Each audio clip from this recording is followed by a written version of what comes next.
Bwana, bibie Alia aendelea kutupa mashambulizi kwa bibie Zuchu na kumwambia kwamba kwa kipindi hiki wewe huna soko tena, mimi ndiye mwanamke pendwa wa Diamond Platnumz na unatakiwa kuweza kukaa mbali nami kwa sababu kuna vitu vingi Diamond Platnumz amekuwa vipendi kutoka kwako na mara zote amekuwa akizungumza haya, hivyo unatakiwa kuweza kukaa mbali na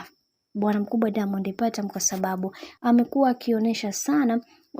uhitaji wako kwake sio bora sana katika maisha yako, hivyo ni vyema ukapambana kwa namna tofauti tofauti ya wewe kuweza kujikwamua. Na tumeweza kuona Alia yeye ameweza kufanyiwa sherehe kubwa na bwana mkubwa Diamond Platnumz baada ya kuweza kuambiwa kwamba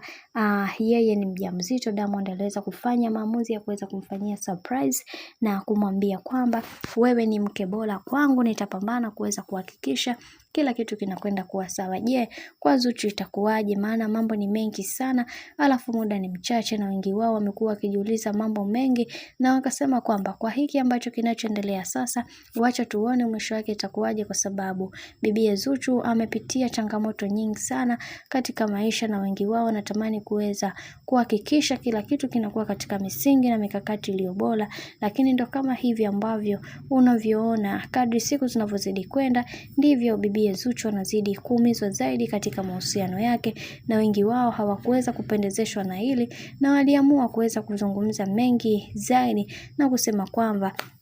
yatupaswa kuweza kuhakikisha kila kitu kinakwenda kuwa sawa, maana kuna mambo mengi yatatokea hivi karibuni na ukweli wote utaweza kufahamika kuhusiana na hiki ambacho kinachoendelea kwa sasa. Lakini kwa upande wa bwana mkubwa Diamond Platnumz ameweza kuonesha upendo wake wa dhati kwa bibie Alia na kumsahau kabisa Zuchu, mpaka inafika kipindi mashabiki wanashindwa namna ya kuweza kueleza hiki ambacho kinachotokea kwa sasa, na wengi wao wakasema kwa hiki ambacho kinachoendelea wacha tuone mwisho wa haya yote itakuwaje, kwa sababu kuna vitu vingi vimekuwa vikitokea na wengi wao wanatamani kuweza kuhakikisha kila kitu kinakuwa katika misingi na mikakati iliyo bora zaidi.